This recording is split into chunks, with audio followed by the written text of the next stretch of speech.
안녕하세요. 컨텐츠 융합 디자인 학부의 강은정 교수입니다. 오늘은 제11강, 지난 시간에 이어서 정보 설계 두 번째 시간이 되었습니다. 목차를 살펴보시죠.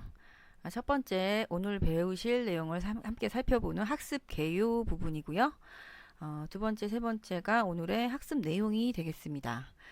지난 시간에 미처 다 설명을 못 드린 정보 설계 부분의 내비게이션 시스템과 레이블링 시스템 부분을 오늘 연이어서 설명을 드리도록 하겠습니다. 자, 4번 오늘 배우신 내용을 정리하는 그런 순서로 진행을 하도록 하겠습니다.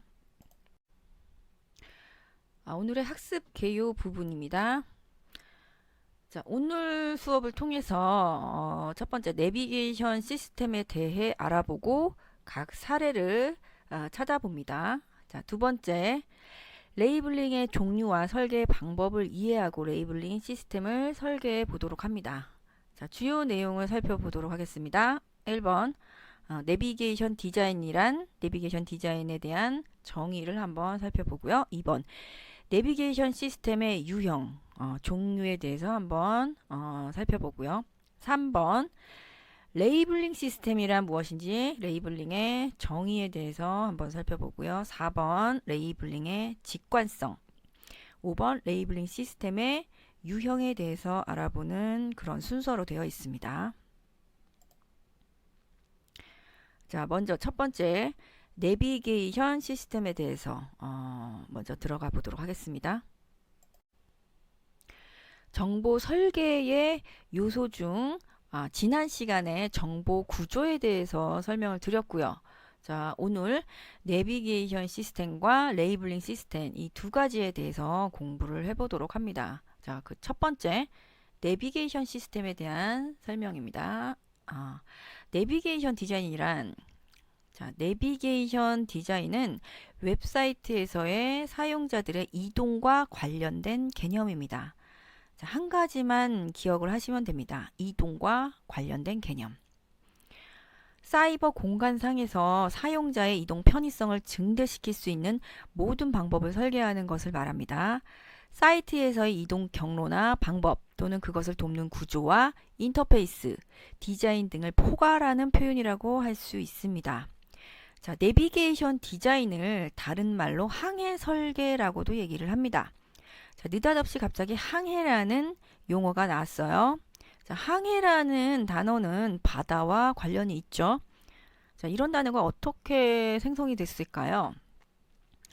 자, 인터넷이 처음 생겼을 때 우리는 무수히 많은 그 정보의 바다에 빠졌다. 뭐 이런 표현을 쓰기도 했었습니다. 그리고 우리가 여러 사이트들을 방문을 할 때 인터넷 서핑을 한다. 이런 말을 쓰기도 하죠. 자, 그리고 예전에 그 맥킨토시에서 사용하던 브라우저의 이름이 넷스케이프 내비게이터라고 하는 그런 브라우저가 있었습니다. 다 항해 뭐 이런 바다에서 사용되는 그런 용어 이런 것들을 많이 사용을 했죠. 즉 인터넷을 바다라고 하는 그 개념과 연관을 시켜서 메타포를 사용해서 은유적으로 표현을 하는 거죠.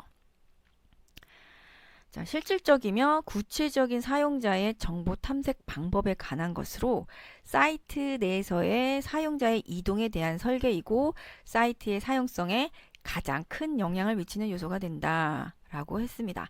자, 내비게이션 디자인은요, 인터페이스 디자인과는 다르게 직접적으로 사용성에 큰 영향을 미칩니다. 인터페이스 같은 경우에는 한 페이지 안에서 해결이 되는 문제이지만 내비게이션이라고 하는 것 자체는 이 페이지에서 다른 페이지로 계속적으로 이동을 하게 됩니다. 그렇게 되면 사용자들이 전체적인 구조라던가 전체적인 내비게이션 시스템을 이해를 하지 못하면 내가 어디에 있는지 어떻게 왔는지 혼란스러워질 수가 있어요.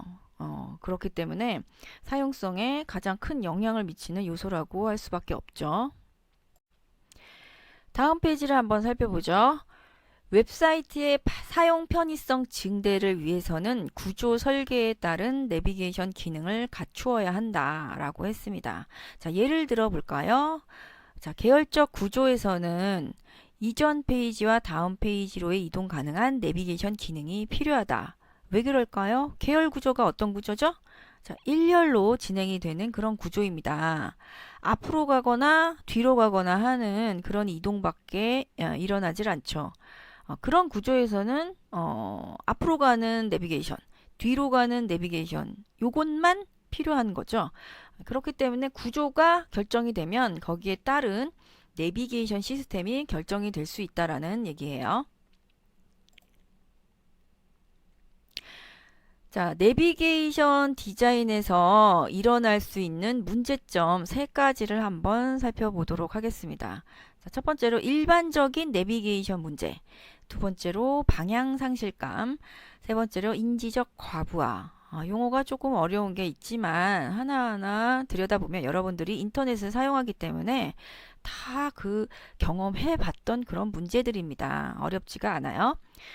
자, 첫 번째, 일반적인 내비게이션 문제. 내비게이션이라고 하는 것 자체가 이동에 관련된 그런 문제다라고 생각을 하시면 되고요. 하이퍼미디어 시스템에서 발생하는 문제를 말한다. 자, 하이퍼미디어라는 거는 링크되어져서 이쪽 저쪽 페이지를 이동할 때 만들어지는 그런 시스템입니다. 자신이 어디에 있는지, 다음에 어디로 가야 하는지, 정보가 어디에 있는지, 여기에 어떻게 도달했는지 등등의 내비게이션 문제가 발생한다. 자, 여기서 말씀드린 그런 문제들은 다 어떤 문제인가요? 내가 이 한 장소, 이 페이지에만 있을 때 발생하는 문제가 아니라 내가 다른 페이지로 이동했을 때 나타날 수 있는 문제예요. 그렇기 때문에 자, 일반적인 내비게이션 문제라는 거는 내가 어딘가로 이동을 했을 때 이동 때문에 생기는 그런 문제들을 얘기를 합니다. 자, 두 번째, 방향 상실감. 정보를 탐색하다가 현재의 위치는 물론 앞으로 어디로 가야 하는지 몰라 혼란에 빠지는 것과 같이 위치와 방향 감각을 잃어버리는 현상을 말한다. 그러니까 현재 위치가 어딘지 모르는 거예요. 막 이쪽 저쪽 왔다 갔다 하다 보니까 지금 내가 여기가 어디지? 어디로 가야 되지? 그런 방향에 관련된 그런 문제를 얘기를 합니다. 자, 세 번째, 인지적 과부하. 정보를 탐색하는 작업 자체가 인지적으로 사용 가능한 작업량을 넘어서서 원래의 목표나 과업조차 기억하기 어려운 현상을 말한다. 자, 인지적 과부하라는 거는 그냥 정보가 너무 많아요. 너무 많아. 그래서 부담스러워. 이렇게 이해를 하시면 좋으실 것 같아요. 정보를 탐색하다가 이쪽 저쪽 너무 많은 페이지를 왔다 갔다 하다 보니까 너무나 많은 정보를 받아들이게 돼요. 그러다 보니까 너무 힘들다. 이런 느낌을 받게 되면은 이런 인지적 과부하의 문제에 그런 현상이 나타났다라고 얘기를 할 수가 있겠죠. 내비게이션 시스템에는 어떤 종류들이 있는지 알아보도록 합시다. 자, 글로벌 내비게이션 시스템이라는 것이 있어요. 자, 글로벌 내비게이션이란 뭐죠? 우리 앞 시간에 제가 한번 언급해 드린 적이 있어요. 어떤 페이지에서든지 사용이 가능한 내비게이션을 글로벌 내비게이션이라고 합니다. 자, 그거와 반대되는 개념으로 로컬 내비게이션이라는 것이 있는데요. 글로벌 내비게이션은 모든 페이지에서 사용이 가능한 내비게이션이라면 반대로 로컬 내비게이션은 특정 페이지에서만 사용이 가능한 그런 내비게이션을 로컬 내비게이션이라고 합니다. 글로벌 내비게이션을 통해서 사이트 전체의 컨텐츠 구성을 예측할 수 있다. 자, 글로벌 내비게이션을 보시면 그 사이트의 컨텐츠 내용이 메뉴로 나와 있습니다. 그 메뉴를 통해서 내가 원하는 정보로 들어가는 거죠. 그러다 보니까 글로벌 내비게이션만 우리가 살펴봐도 이 사이트에 들어가 있는 컨텐츠의 내용을 확인을 하실 수가 있어요. 전체 사이트에서 사용자가 보다 빠르게 정보로 접근할 수 있게 한다. 상위 구조와 하위 구조를 파악하기 쉽고 어느 페이지에서든 모든 메뉴로의 이동이 자유로운 글로벌 내비게이션. 자, 어느 페이지에서든지 우리가 사용 가능한 내비게이션을 글로벌 내비게이션이라고 했어요. 자, 그리고 상위 구조와 하위 구조를 파악하기 쉽다. 자, 왜 그런가요? 우리 사이트의 구조는 계층 구조로 만드는 경우가 많습니다. 그렇기 때문에 상위가 있고 하위가 있고 원뎁스, 투뎁스, 쓰리뎁스 이런 식으로 계층이 있습니다. 근데 글로벌 내비게이션만 봐도 전체 메뉴 구조를 파악할 수가 있고 상위 구조가 어딘지 하위 구조가 어디인지 알 수가 있는 거죠. 자, 사례 그림을 보시면요. 상위 구조가 어디가 되죠? 자, 윗단에 있는 이 메뉴들이 상위 구조가 됩니다. 자, 그 하위 구조는 첫 번째 메뉴에 해당하는 이 메뉴의 하위 구조가 바로 그 밑에 나와 있죠. 이 메뉴들이 바로 첫 번째 메뉴에 해당하는 하위 메뉴입니다. 마우스만 갖다 대면 뭐 알 수 있거나 아니면 클릭해서 페이지를 이동했을 때 하위 구조의 내비게이션을 파악하실 수가 있죠. 전체적인 그래픽 이미지와 적절히 통합되어 디자인되었으며 내비게이션을 통하여 현재 위치를 알 수 있다. 자, 내비게이션을 통하여 현재 위치를 알 수 있다라는 말은 자, 그 사례를 한번 보시면은요. 하위 메뉴 중에서 내가 선택한 그 컨텐츠 메뉴 이름이 무엇입니까? 조회죠, 조회.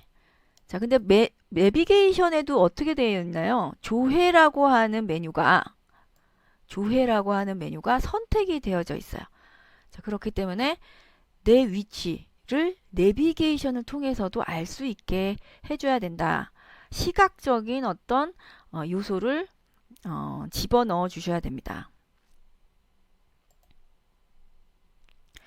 자, 이번에는 내비게이션 시스템의 요소 중 로컬 내비게이션 시스템에 대해서 알아보도록 합시다.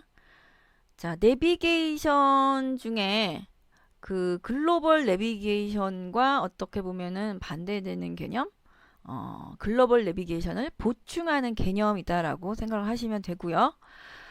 글로벌 내비게이션이 모든 페이지에서 사용이 가능한 내비게이션이라면 로컬 내비게이션은 특정 서브 페이지에서만 사용되는 내비게이션을 말합니다. 조회 메뉴로 들어와서 사용할 수 있는 로컬 내비게이션이라고 설명이 되어 있는데요. 자, 상단에 있는 이 메뉴가 글로벌 내비게이션이고요. 자, 조회라고 하는 메뉴로 들어왔어요. 그랬더니 좌측에 이런 메뉴가 생성이 됐어요. 자, 이 메뉴는요, 다른 그 메뉴를 선택했을 때, 만약에 조회 옆에 이체라고 하는 메뉴가 있어요. 이 이체라는 메뉴를 선택했을 때는 그 좌측에 있는 이 조회 메뉴가 나오지를 않죠. 그죠? 조회라고 하는 페이지로 갔을 때에만 사용이 가능한 그런 메뉴가 바로 로컬 내비게이션입니다. 특정 페이지에 한정되어 사용되는 내비게이션입니다. 라고 설명이 되어 있습니다. 자, 로컬 내비게이션과 글로벌 내비게이션 구분이 가능하시죠? 자, 다음으로 내비게이션 시스템의 종류 중에 보조 내비게이션에 대해서 알아보도록 하겠습니다. 글로벌 내비게이션과 로컬 내비게이션을 사용하지 않고 유저를 움직이게 해야 할 필요가 있을 때에는 보조 내비게이션을 사용하게 된다. 자, 계층 구조를 이루면서 사이트를 만들었어요. 그 계층 구조로 이동을 할 때 우리는 그 글로벌 내비게이션을 사용합니다. 그리고 글로벌 내비게이션의 한 특정 메뉴를 선택했을 때 그 메뉴 안에 들어갔을 때 보여지는 내비게이션이 바로 로컬 내비게이션입니다. 자, 그렇게 계층적으로 이동하지 않고 각 메뉴로만 이동하지 않고 어떤 페이지에 들어왔을 때 그 외에 다른 내비게이션이 필요할 때가 있어요. 그때 사용되는 내비게이션을 보조 내비게이션이다라고 얘기할 수 있겠습니다. 자, 어떤 것들이 있을까요? 컨텐츠 페이지 내에서 제공되는 링크. 자, 이거는 전체 사이트 구조와는 상관없이 어떤 한 페이지 안에서 어떤 용어라던가 좀 더 자세한 설명이 필요할 때 등등 다른 페이지로 이동을 해야 돼요. 전체 사이트 구조와는 관련이 없죠. 이런 경우에는 보조 내비게이션을 사용을 해서 다른 페이지로 이동을 할 수 있게끔 설계를 합니다. 내비게이션 요소임을 마우스 롤오버시 밑줄이 보이도록 시각적 구분을 해주고 있다. 자, 우측의 사례를 보시면은요. 마우스를 가져갔을 때 이게 그냥 텍스트인지 아니면 링크가 되어진 텍스트인지를 시각적 단서를 제공을 해주고 있죠. 링크는 다른 내비게이션 요소와는 다르게 메뉴와는 별도로 컨텐츠 페이지 내에서 제공된다. 링크를 컨텐츠 페이지 내에서 사용할 때에는 내비게이션 요소인지 아닌지 시각적 구분을 해주는 것이 중요하다. 다음으로 정보 설계의 요소 중에 레이블링 시스템에 대해서 알아보도록 하겠습니다. 자, 먼저 레이블링 시스템의 정의에 대해서 알아보도록 하겠습니다. 자, 레이블링 시스템이란 내용 구성 요소들에 대한 명칭을 어떻게 붙이는가에 대한 설계입니다. 자, 이름을 붙여주는 거죠. 정보를 분류해서 설계할 때 분류된 항목을 지칭하는 명칭이다. 즉, 포함되는 내용들을 열거하지 않아도 그 내용을 예상할 수 있는 명칭이 필요한데 이를 레이블이라고 한다. 자, 정보를 분류했어요. 여러 개의 정보가 그 카테고리 안에 들어갔는데 그 카테고리를 이름을 지어주는 거죠. 그 카테고리를 지칭하는 명칭. 자, 그러니까 그 안에 있는 정보들을 일일이 열거하지 않아도 예측할 수 있는, 예상할 수 있는 그런 명칭을 지어주셔야 됩니다. 자, 이름을 지을 때 여러분들이 주의하실 점이 있어요. 바로 레이블링의 직관성입니다. 자, 이름을 멋있게 짓는 게 중요한 게 아니에요. 사용자가 바로 보고 바로 알아차릴 수 있는 그런 이름을 지어주셔야 돼요. 바로 보고 바로 안다. 그것이 바로 직관성입니다. 자, 지금 보여지고 있는 사례 이미지를 한번 보세요. 자, 이 사례 이미지에 해당하는 이 표식이 무엇을 말하는 걸까요? 한번 고민을 해보세요. 이게 뭘까? 자, 이상한 모양으로 되어 있는 게 두 개가 있는데 하나는 엎어져 있고 하나는 위로 이렇게 나와 있어요. 이게 뭘까요? 똑같은 모양인데 하나는 뒤집혀 있고 하나는 위쪽을 향하고 있어요. 정답을 생각해 놓은 사람이 있을지는 모르겠는데 이것은 화장실 표시입니다. 자, 일반적인 형태가 아니죠. 화장실은 대부분 어떤 형태를 가지고 있나요? 여자, 치마 입은 여자, 그리고 바지 입은 남자. 자, 이걸 보고 남자 화장실과 여자 화장실의 구분이 가능한가요? 바로 보고 바로 알 수 있나요? 그렇지가 않죠. 직관적이지 못하다는 겁니다. 자, 왼쪽에 있는 이 표식이 바로 남자 화장실의 M자를 상징하는 표시고요. 우측에 있는 이 표시가 W, 워먼의 약자 W에 해당하는 표식입니다. 바로 보고 바로 알 수 없는 그런 일반적이지 못한 직관적이지 않은 그런 정보 전달 형태였습니다. 레이블링의 직관성에 대한 사례를 하나 더 살펴보도록 할까요? 자, 우측에 사이트 사례를 한번 보세요. 레이블링이 들어가 있는데요. 한번 살펴볼게요. 즐거운 삶, 유익한 정보, 생활의 지혜, 풍요로운 공동체. 자, 굉장히 친근한 그런 레이블링 시스템이죠. 자, 직관적인가요? 직관적이지는 않죠. 자, 이게 조금은 오래된 그런 사례이기는 한데 시사하는 바가 크기 때문에 여러분들께 소개를 해드립니다. 자, 이 사이트는요, 이렇게 야심차게 친근한 이런 레이블링으로 설계를 해서 사이트를 런칭을 했어요. 런칭을 하자마자 어땠을까요? 사용자들에게 굉장히 많은 컴플레인을 받았습니다. 그리고 나서 며칠 안 가서 재설계를 한 사이트를 다시 런칭을 하게 됩니다. 사용하기가 불편한 거죠. 왜냐하면 이 컨텐츠가 여기에 있겠거니 하고 들어가 봤는데 없어요. 그러면 다시 나와서 이게 어디에 있지? 한참 고민하고 찾아가야 되죠.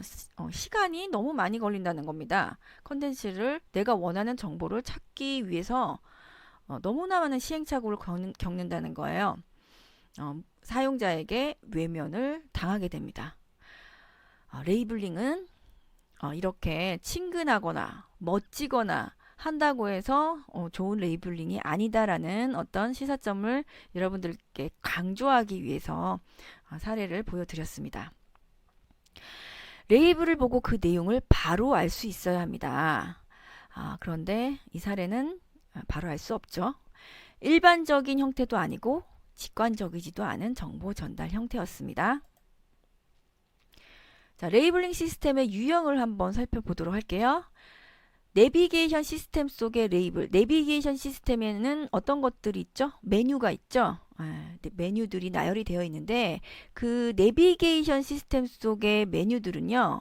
메뉴 이름들은 좀 더 그 일관성 있는 그런 규칙에 의해서 레이블링 하시는 것이 필요합니다. 왜냐하면 좁은 공간에 일정한 공간 안에 계속 그 나열이 되기 때문에 아무래도 이게 한 그룹에 속하는 내비게이션 시스템이구나 라고 생각이 되려면 일관성 있게 적용을 하실 필요가 있습니다. 자, 링크 레이블. 단위 정보의 본문 또는 텍스트 내에서 텍스트로 된 링크로 사용되는 레이블이다. 컨텐츠 페이지 내에 나타나므로 다른 텍스트들과는 다른 성격을 가지고 있다는 시각적인 구분이 필요하다. 자, 아까 앞에서 그 보조 내비게이션 설명을 들을 때 그 페이지 내에서 텍스트와 링크가 된 텍스트는 구분이 필요하다라고 말씀을 드렸어요. 예를 들어서 마우스를 가져갔을 때 뭐 밑줄이 쳐진다던가 아니면 컬러가 변한다던가 하는 그런 시각적인 구분이 필요합니다. 자, 세 번째, 아이콘 레이블. 사이트에 일관적이고 차별화된 그래픽 아이덴티티를 부여할 수 있다. 아무래도 아이콘이라고 하는 것이 그래픽적인 요소죠. 그래서 전체 디자인 그 스타일과 어울리는 그런 아이덴티티를 부여할 수가 있습니다. 친숙하고 눈에 잘 보이기 때문에 텍스트보다 강조되어 보이며 페이지 내에서 쉽게 찾을 수 있다라고 했어요. 아이콘 레이블에 대해서 더 자세하게 살펴보도록 하겠습니다. 아이콘 레이블은 시각 언어와 문자 언어가 동시에 사용이 되는 그런 레이블이죠. 자, 한번 장점을 한번 살펴볼까요? 지각 고정, 강조 기능, 정보 기능을 수행한다. 자, 이미지와 텍스트는 상호 보완적 역할을 할 수 있다. 자, 이 경우는요, 이미지가 텍스트를 보완하는 역할을 할 수 있는 이미지를 사용했을 때 그렇고요. 전혀 뭐 다른 의미의 그런 이미지를 갖다 썼을 때는 오히려 혼란을 가중시키죠. 더 정확한 정보의 전달이 가능하다. 자, 사례를 한번 보시면은요. 첫 번째 사례를 보시면 주요 사이트를 나열을 해놨는데 뭐 라인, 뭐 넷플릭스 등등 이렇게 그 사이트의 이름만 명시됐을 때와 이렇게 그 사이트에 상징하는 아이콘과 같이 이렇게 나열이 됐을 때 우리는 어떤 것을 먼저 보게 되나요? 텍스트보다는 아무래도 이런 아이콘이 눈에 먼저 들어옵니다. 자, 그리고 텍스트를 완전히 다 읽기 전에는 이게 어떤 사이트지 하고 정확하게 눈에 안 들어와요. 하지만 텍스트를 읽기도 전에 이 아이콘을 보게 된다면 더 먼저 이거는 라인, 이거는 넷플릭스 뭐 이런 식으로 텍스트를 읽기도 전에 먼저 지각할 수 있는 거죠.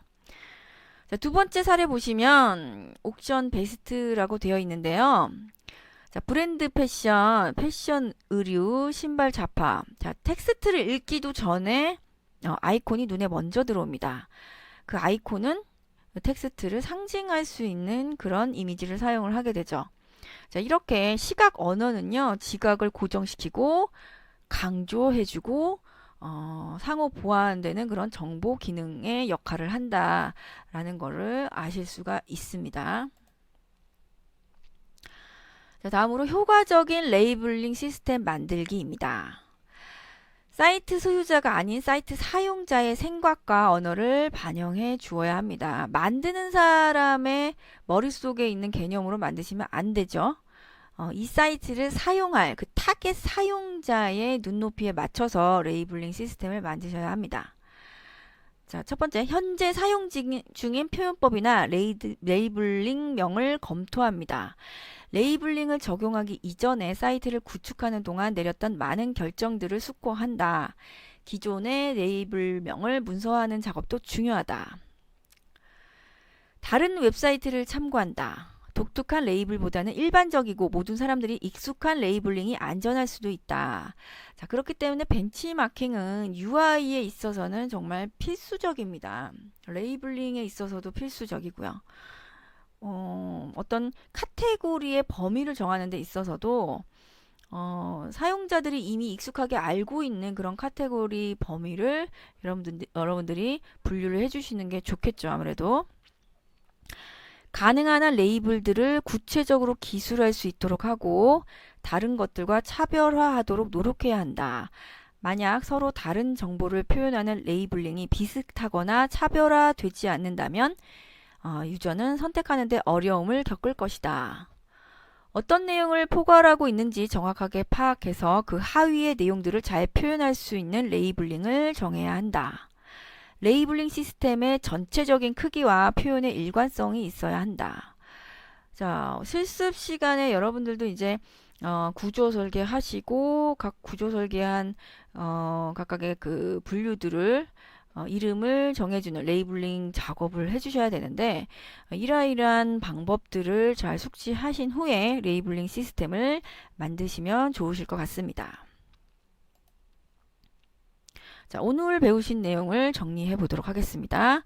자, 오늘은 내비게이션 시스템과 레이블링 시스템에 대해서 공부를 하셨고요. 내비게이션 시스템이란 웹사이트 내에서의 사용자 이동에 관한 설계를 얘기합니다. 자, 내비게이션 시스템의 유형으로는 글로벌 내비게이션, 그리고 로컬 내비게이션, 사이트 맵, 보조 내비게이션과 링크 이런 것들을 내비게이션 시스템이라고 하고요. 자, 레이블링 시스템이란 내용 구성 요소들에 대한 명칭을 어떻게 붙이는가, 정보를 분류해서 설계할 때 분류된 항목을 지칭하는 명칭을 얘기합니다. 즉 포함되는 내용들을 열거하지 않아도 그 내용을 예상할 수 있는 명칭이 필요한데 이를 레이블이라고 합니다. 다음으로 오늘 실습을 하셔야 되는 내용을 설명드리도록 하겠습니다. 오늘은 구조 설계와 각 분류된 컨텐츠의 이름을 지어주는 레이블링 설계를 진행을 하도록 합니다. 메뉴 구성도를 여러분들이 완성을 해주시면 되는데요. 엑셀 파일로 되어 있는 포맷을 나눠 드릴 예정입니다. 자, 두 번째, 각각의 레이블명을 다시 검토해 보자. 자, 레이블링 시스템을 진행하는 데 있어서 가장 중요한 그 요소가 뭐라고 말씀드렸죠? 직관적인 레이블이라고 말씀드렸어요. 직관적인지 아닌지 다시 한번 검토해 보시기 바랍니다. 자, 세 번째, 그룹핑을 한 이유를 설명하고 그 그룹핑을 대표하는 레이블인지에 대해 각자의 의견에 대해서 토론한다. 자, 이런 그 그룹핑하는 기준과 그룹핑 이유는 모든 사람들이 다 같을 수가 없습니다. 다른 사람들의 의견도 한번 같이 들어보는 그런 시간도 가져보도록 하겠습니다. 자, 오늘 수업은 여기까지고요. 12주차에는 화면 설계와 레이아웃에 대해 학습해 보도록 하겠습니다. 자, 1시간 동안 수고 많으셨습니다. 감사합니다.